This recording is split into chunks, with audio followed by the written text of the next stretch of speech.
오늘 우리에게 주시는 하나님 말씀은 창세기 37장 25절에서 36절 말씀입니다.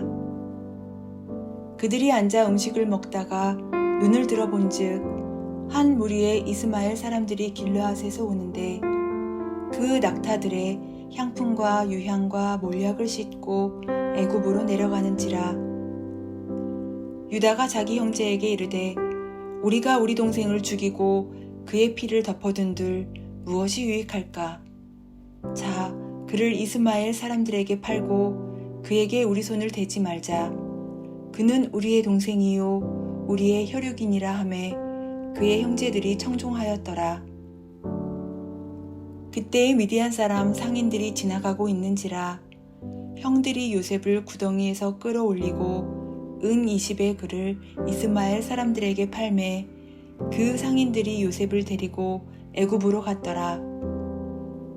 르우벤이 돌아와 구덩이에 이르러 본즉 거기 요셉이 없는지라 옷을 찢고 아우들에게로 되돌아와서 이르되 아이가 없도다. 나는 어디로 갈까? 그들이 요셉의 옷을 가져다가 숫 염소를 죽여 그 옷을 피에 적시고 그의 채색 옷을 보내어 그의 아버지에게로 가지고 가서 이르기를 우리가 이것을 발견하였으니 아버지의 아들의 옷인가 보소서 하매 아버지가 그것을 알아보고 이르되 내 아들의 옷이라 악한 짐승이 그를 잡아먹었도다. 요셉이 분명히 찢겼도다 하고 자기 옷을 찢고 굵은 배로 허리를 묶고 오래도록 그의 아들을 위하여 애통하니 그의 모든 자녀가 위로하되 그가 그 위로를 받지 아니하여 이르되 내가 슬퍼하며 스올로 내려가 아들에게로 가리라 하고 그의 아버지가 그를 위하여 울었더라. 그 미디안 사람들은 그를 애굽에서 바로의 신하 친위대장 보디발에게 팔았더라.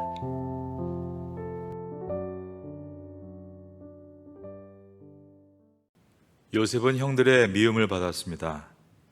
형들은 잔인하게도 요셉을 죽이려고 구덩이에 던져버렸습니다. 그리고 나서 이 형들은 앉아서 음식을 먹었습니다. 창세기 37장에는 먹다라는 동사가 3번이 나옵니다. 악한 짐승이 잡아먹었다고 계획을 할 때, 그리고 아버지에게 거짓말을 할 때 먹었다라는 단어가 나왔습니다. 오늘 본문인 37장 25절에서 그들이 음식을 먹고 있을 때 이 같은 단어 먹다가 나오고 있습니다.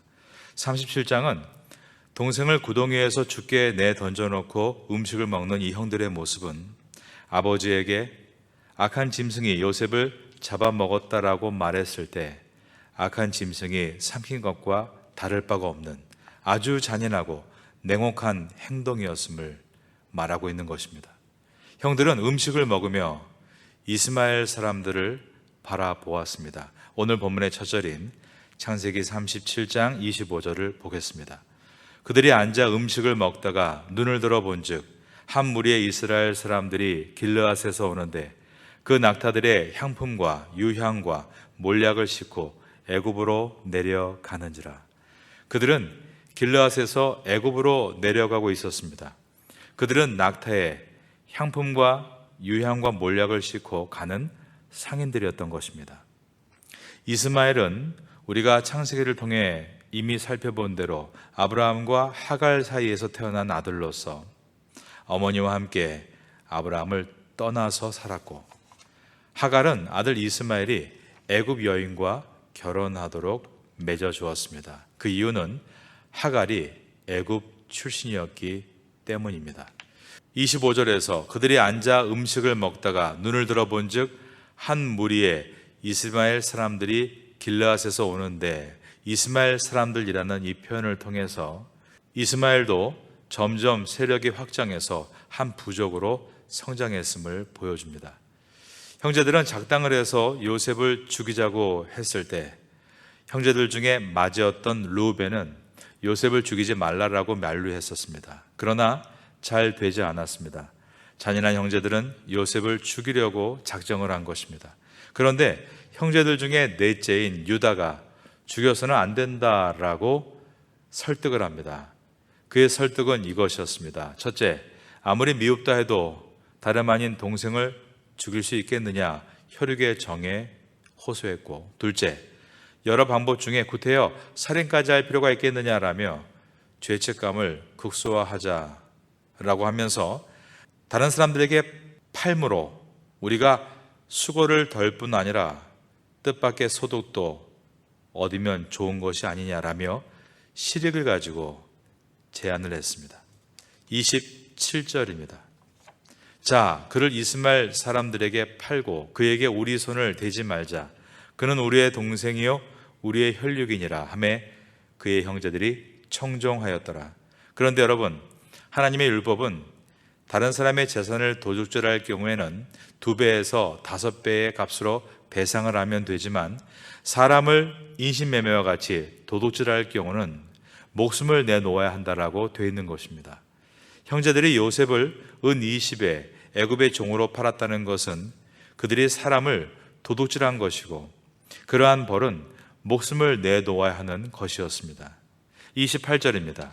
그때에 미디안 사람 상인들이 지나가고 있는지라 형들이 요셉을 구덩이에서 끌어올리고 은 20에 그를 이스마엘 사람들에게 팔매 그 상인들이 요셉을 데리고 애굽으로 갔더라.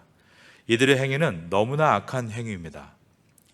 넷째, 유다의 제안은 선한 제안이 아니라 악한 제안이었던 것입니다.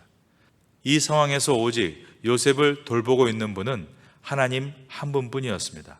하나님께서 이 위기의 상황에서 요셉을 상인들의 손에 팔게 하셔서 애굽으로 보내신 것입니다.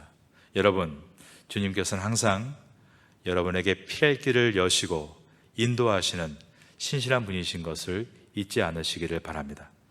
요셉을 죽이기를 반대했던 첫째 르우벤이 돌아옵니다. 그런데 요셉이 없는 것을 보고 괴로워하며 옷을 찢습니다. 29절과 30절입니다. 르우벤이 돌아와 구덩이에 이르러 본즉 거기 요셉이 없는지라 옷을 찢고 아우들에게로 되돌아와서 이르되 아이가 없도다 나는 어디로 갈까. 장자 르우벤은 과거에 가정에서 자기의 세력을 과시하기 위해 아버지의 첩을 거탈했던 일이 있었습니다. 그러면 그 후에 그가 가정에서 점점 세력을 얻었는가? 오늘 본문이 들어있는 창세기 37장에 보면 그는 형제들에게 장자로서 어떠한 권위도 힘도 없었다는 것을 보여줍니다. 그는 그저 요셉이 팔려간 것을 보고 옷을 찢으며 탄식하는 것 외에는 할 수 있는 것이 없었습니다. 동생들의 악행을 바로 잡아주지 못하는 무능한 모습만을 보여준 것입니다. 요셉의 형제들은 숫 염소피를 요셉 옷에 묻히고 아버지 야곱에게 가서 우리가 옷을 발견했는데 이것이 요셉 옷인가 확인해 달라고 말합니다. 이 장면은 과거의 어느 장면을 떠올리게 합니다.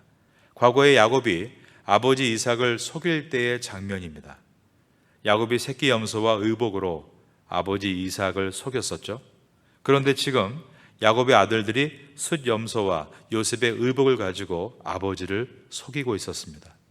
창세기는 죄의 결과가 결국에는 나타나게 된다는 것임을 계속해서 암시적으로 보여줍니다. 야곱은 처절하게 울부짖습니다. 34절입니다. 자기 옷을 찢고 굵은 배로 허리를 묶고 오래도록 그의 아들을 위하여 애통하니. 그런데 지금까지 창세기를 한 장 한 장 읽어온 독자들은 이 비통함이 야곱 자신에게서 비롯되었음을 알고 있습니다. 옷을 찢고 굵은 배로 허리를 묶고 오래도록 애통하는 야곱의 모습은 비통함의 극치를 보여줍니다. 35절에 보시면 모든 자녀가 그를 위로했음에도 불구하고 야곱의 슬픔은 가시지 않았습니다. 심지어 야곱은 내가 슬퍼하며 수월로 내려가 아들에게로 가리라 라고 말합니다. 오늘 본문에서 우리는 야곱과 아들들의 관계가 많이 멀어져 있는 것을 보게 됩니다. 아버지 야곱은 요셉을 많이 편애해 왔습니다. 요셉에게만 채색 옷을 입혔습니다. 채색 옷은 아주 고가의 옷이라고 보시면 됩니다. 오늘날로 말하면 다른 형제들은 그저 흰색 러닝 하나를 입혀놓은 것이고 요셉은 빨간색 아디다스 티셔츠를 입힌 것과 같습니다. 요셉의 형제들은 야곱에게 다 찢어지고 피로 물든 아디다스 티셔츠를 보여주면서 아버지의 아들인가 보소서라고 말합니다. 이들은 요셉을 동생으로 여기지 않았을 뿐 아니라 아버지가 자기들을 아들로 여기지 않는다라고 인식을 하고 있는 것입니다. 오늘 사건은 야곱의 깊은 편애가 부른 참사였습니다. 야곱은 울부짖으며 요셉을 향해 내 아들이라고 하고 있고, 자식들이 아무리 위로해도 모두 거부한 채 내가 수월로 내려가리라 라고 말하고 있습니다. 이 표현은 요셉과 같이 나도 죽겠다라는 말이었습니다. 야곱의 아버지였던 이삭이 야곱의 형 에서를 편애했던 일이 있었죠. 그때 이 야곱은 아버지를 속였습니다. 그런데 지금 자신의 사랑을 받지 못하는 아들들로부터 속임을 당하고 있는 것입니다. 이 상황에서 하나님은 무엇을 하고 계시는 것입니까? 그것은 야곱이 자식들에게 속임을 당하도록 허락하고 계셨습니다. 그 이유가 무엇이겠습니까? 그냥 단순하게 너도 한번 과거에 아버지를 속였으니까 이제 아버지로서 당해봐라, 그런 뜻이었을까요? 그렇지 않습니다. 편애로 인해 무너진 가정을 하나 되게 하시기 위해서 하나님은 야곱에게서 요셉을 빼앗도록 허락하신 것입니다. 여러분, 너무 아끼고 소유하려고 하면 하나님께서는 그 소유가 어디론가 빼앗기도록 허락하십니다. 만일 여러분 가운데 너무 아끼는 무엇인가를 잃어버리셨다면, 내가 아끼는 것이 주님이 아니었다는 것을 생각하고 돌이킬 수 있다면 그 잃어버림은 더 귀한 것을 찾음으로 회복되게 될 것입니다. 야곱은 자신이 채색 옷을 입으며 아끼던 요셉을 잃어버렸지만 야곱과 그의 아들들이 서로 돌이키자 훗날에 자기들을 기근에서 구원하는 요셉을 찾을 수 있었습니다. 귀한 것을 잃어버렸다고 슬퍼할 것이 아니라 신앙을 잃어버렸다면 그것을 더욱 슬퍼하고 신앙과 인격을 회복해 나간다면 여러분이 잃어버린 요셉이 훗날 여러분을 돕는 요셉이 되어 나타나게 될 것을 믿습니다. 그러한 은혜가 여러분의 삶에 있게 되기를 예수님의 이름으로 축원합니다.